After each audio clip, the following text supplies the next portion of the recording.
His fingers were wrapped around mine, firm but tender, as we stood for the closing prayer. The sun filtered in through the stained glass windows, painting soft reds and blues across our pew. His voice whispered "Amen," full of devotion and peace. And while my lips mirrored his words, my body trembled from something else entirely. Because just beneath the holy silence, my phone pulsed between my thighs, hidden under my dress, with a message that nearly made me gasp. "I cannot stop thinking about the way you begged me last night. When can I have you again?" It was from Caleb. And I was still sore from the night before. So yes, while my husband Brian held my hand in church, I was burning with the memory of another man. I was no longer just a woman battling temptation. I had already crossed the line, again and again. And before this story ends, everything I loved, everything I pretended to protect, would be shattered. Movie camera to all my new and returning viewers, thank you for being here. If you have not subscribed yet, I cannot wait for you to hit that button. It is the fuel that powers this channel and these raw, emotional stories. Drop your thoughts in the comments as soon as you finish this chapter. I read every one of them. Let us dive in. My name is Emily Weston. I am 36 years old, raised in the suburbs of North Carolina. I grew up in a loving Christian household, married young, and lived a life that, on the outside, looked picture perfect. My husband, Brian, is a good man. Stable. Faithful. Kind. We have been married for 13 years. No children. Just the two of us and a rhythm we perfected over time. And then came Caleb Hayes. He was everything Brian was not. Loud. Rough around the edges.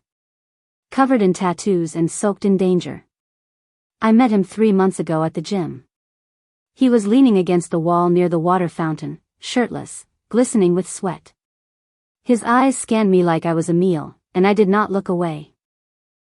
That was the first mistake. I kept going back to that gym, even though it was 30 minutes out of my way. I told Brian it was for women's yoga nights. That lie came easy. Lies always do when your body is already ahead of your soul. In church, Brian would place his hand on my thigh, gently. My guilt would throb under his touch.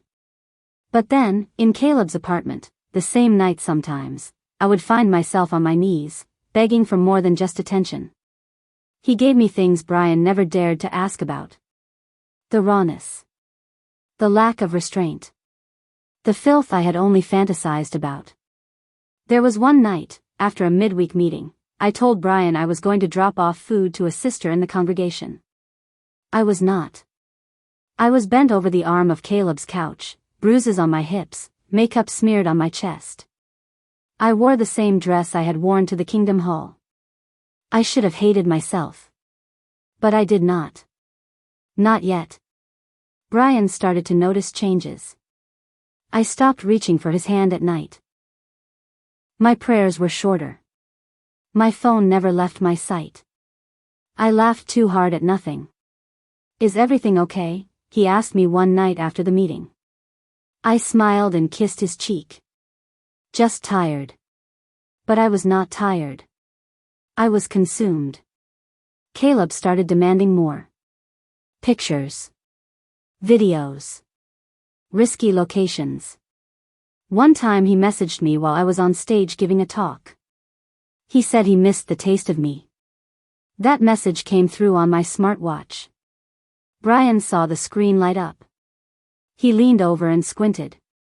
"Who is Caleb?" he asked after the meeting. My stomach dropped. I lied. A trainer from the gym. That night, I deleted our entire thread, blocked and unblocked Caleb to reset the feed.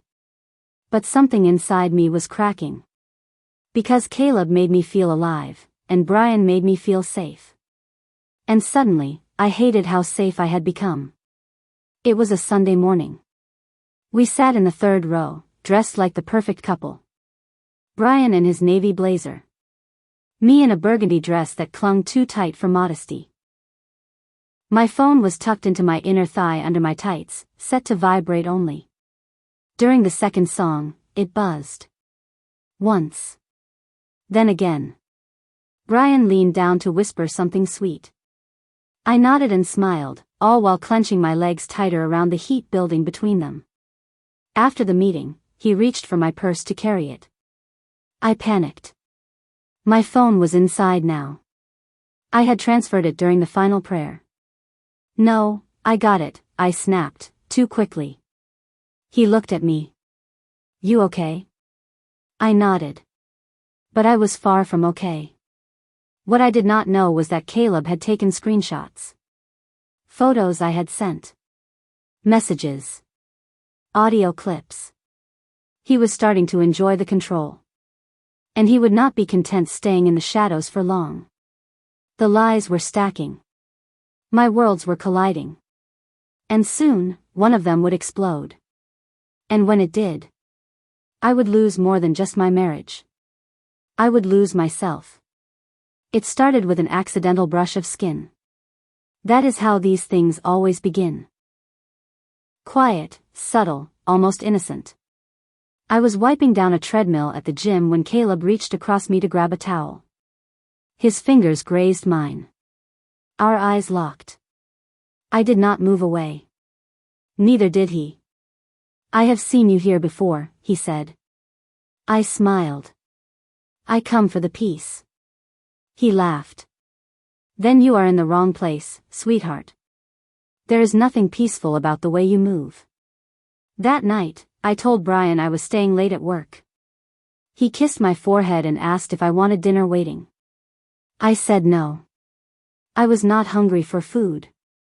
It was raining when I pulled into Caleb's apartment complex. He stood under the awning shirtless, holding a beer, wearing only gray sweatpants that hugged his hips dangerously low. The air was thick with humidity, and my conscience was already soaked in guilt. Are you sure you want this? He asked me as he opened the door. I nodded. I followed him inside, dripping from the storm but burning from the heat between us. There was no small talk. No music. No lead up. His mouth found mine like he had waited lifetimes. He slammed me against the wall. My purse hit the floor. My dress was bunched around my waist before I could even breathe. His hand was between my legs, and I was moaning his name like a prayer. A filthy, godless prayer. We ended up on the kitchen counter. Then the floor. Then the bedroom. When it was over, I lay there naked, sore, and spent. He lit a cigarette and asked nothing about me. I told him everything anyway. I went back the next day. And the next week. Then twice in one day. I started skipping meetings. Faking Bible studies. Telling Brian I was pioneering with a sister who had moved away months ago. Brian never suspected. He was gentle. Thoughtful. Always asking about my day. Are you okay, baby? You seem a little distant. I kissed his neck. Just tired. Work is a lot lately. He offered to cut back his hours so we could spend more time together. That made me cry. Because I knew I was destroying a man who would have laid down his life for me. But still. I texted Caleb from the bathroom stall during Sunday talks. One afternoon, Caleb texted. I want to see what you wear to church this Sunday. Send a photo. So I did. I sent him a full-body mirror pic of my dress, heels, and pearls. He replied. Come over after. Leave the panties on. That Sunday, I excused myself during field service and met Caleb in a parking garage near his complex. We did not make it inside. He took me in the back seat of my own car. I wore my meeting dress, and I never took it off. Later that night, Brian held me in bed and told me how beautiful I looked at the meeting. I turned away from him and cried silently. He kissed my shoulder and whispered, You are my greatest blessing. I was not. I was the curse wrapped in silk sheets. Things started shifting when Caleb's jealousy surfaced. He began demanding I leave Brian. I laughed it off. I am not leaving my husband, I said. Then stop acting like you are mine, he snapped. That was the first time he scared me. He grabbed my wrist a little too tight. Pushed me up against the wall a little too hard. Said my name like it belonged to him. I should have walked away. But I was addicted, not to love, but to chaos. To being wanted. One night at the gym, a woman cornered me in the locker room. "You might want to be careful," she said. "That guy you are sneaking around with? He has a fiancée. And she is looking for the woman in the burgundy Lexus." That was my car. I froze. I walked out of the gym shaking, my heart pounding. I called Caleb. "Do you have a fiancé?" He paused. "Not anymore." The next weekend, something happened I never imagined. I was seated beside Brian at the Kingdom Hall when I saw a familiar figure through the window. It was Caleb. Leaning against a black Mustang.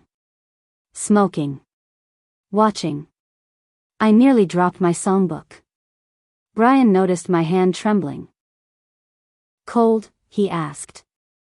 I nodded, even though sweat was dripping down my spine. Caleb texted. "You look even holier in person." I did not reply. After the meeting, as we walked out, Caleb drove off slowly, locking eyes with me. Brian waved at him, clueless. I felt my stomach churn. This was no longer an affair. It was a storm, and it was coming straight for my front door. When the past bleeds through. Brian started asking more questions. Not accusatory. Just concerned. "You are smiling less," he said. "I am fine," I replied. He placed his hand on my cheek. "I just want you happy." Those words haunted me. Because I was chasing happiness in motel rooms and stairwells while pretending righteousness in church halls. Caleb was unraveling. He started leaving voicemails. He started threatening to show up. He hinted he had photos. Screenshots. Messages. He was not just my escape anymore. He was my danger. One night, while Brian was asleep, I sat in the kitchen scrolling through every message I had ever sent to Caleb. Every photo. Every video. Every shameful emoji. I realized something horrifying. If any of this ever got out, if even one message landed in Brian's hands, my life would collapse. And Caleb? He held the detonator. And I had handed it to him, piece by piece, wrapped in lipstick-stained lies. The message that ended everything was not a scream, not a confrontation, not even a phone call. It was a forwarded email. At 6:12 p.m. on a Thursday, just as I was setting the table for dinner, Brian walked in through the front door holding his phone like it was a grenade. His eyes were red, swollen. His hands trembled. He did not speak.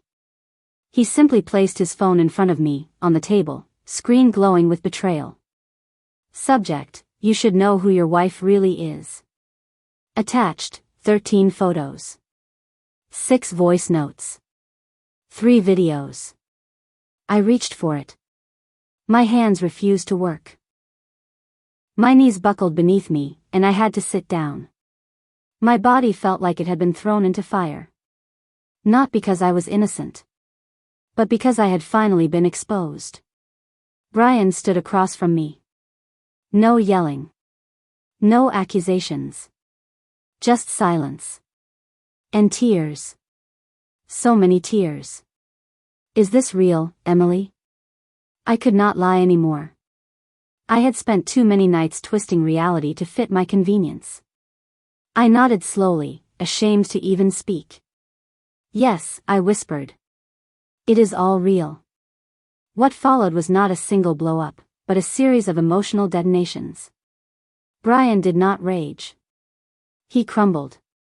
Piece by piece. Like a man watching his entire belief system collapse beneath his feet.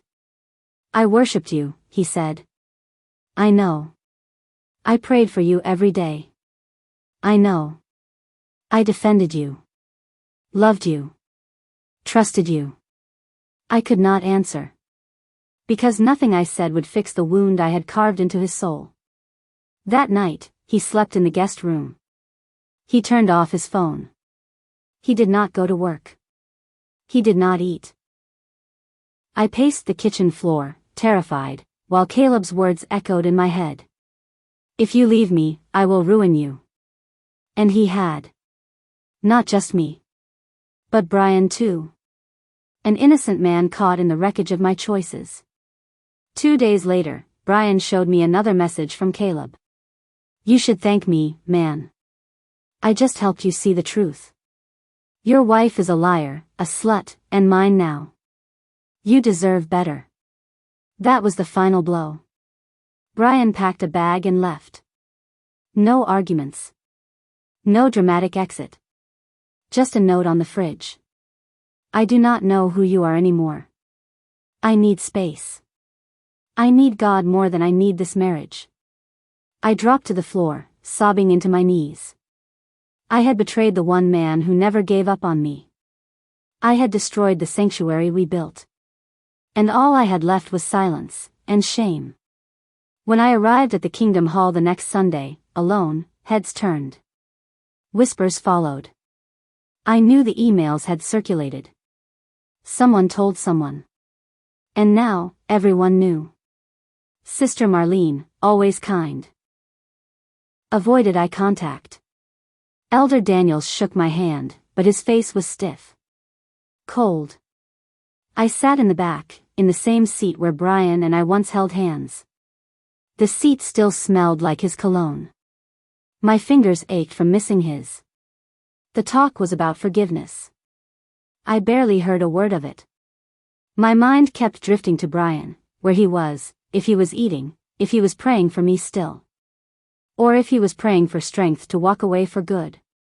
Caleb did not disappear right away. He texted. Called. Sent flowers. Apologized. Then threatened. Then apologized again. You made me like this, he wrote. You cannot leave me now. I blocked him.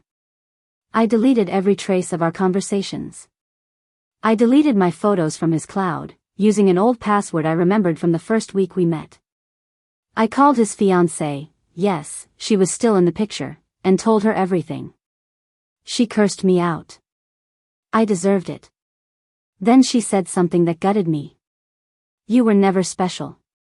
He does this all the time. You just fell harder. One night, I collapsed in the shower. Completely naked. I sat under the water, choking on my own sobs, scrubbing my skin raw as if I could wash off the shame. But it was not on my skin. It was in my heart. I stared at myself in the mirror, mascara bleeding down my cheeks, eyes swollen, chest heaving. Who was I? How did I become this woman? What did I trade loyalty for? A thrill? A touch? A temporary high that left me broken and empty? I had nothing left but regret. And the cold ache of my own undoing. It took me 2 weeks to pray. I did not know where to start. I sat in my living room, Bible in lap, knees pressed to the floor, and whispered. Jehovah. I am so sorry. I said it again. And again. Like a mantra. Like a confession that had waited far too long to surface. I did not pray for Brian to return. I did not pray for Caleb to disappear. I just prayed to feel clean again. Brian's return. It was a month later when Brian walked through the door. No warning. No anger. He just stood there, in the same clothes he left in, looking thinner, older, more tired than I remembered. I wanted to hate you, he said. You should. I still love you, he said. But I cannot live like this. I braced myself. Then we divorce? I asked. He looked away. I do not know yet. He left without touching me. But that night, he texted. I prayed for you tonight. I still do. And that was more than I deserved. Months passed. I focused on rebuilding, not the marriage, but myself. I stayed in the truth. I got therapy. I cut ties with anyone connected to Caleb. I learned how to sit with my guilt, not to bury it, but to understand it. I never saw Caleb again. He moved cities. Blocked me before I could block him. As for Brian, he visits. Sometimes we talk. Sometimes we sit in silence. We are no longer husband and wife in the way we once were. But something remains. Maybe hope. Maybe just history. And now, every time I sit in that same pew at the Kingdom Hall, I look down at my empty hand. The hand that used to be held by a man who never stopped believing in me, even when I gave him every reason not to.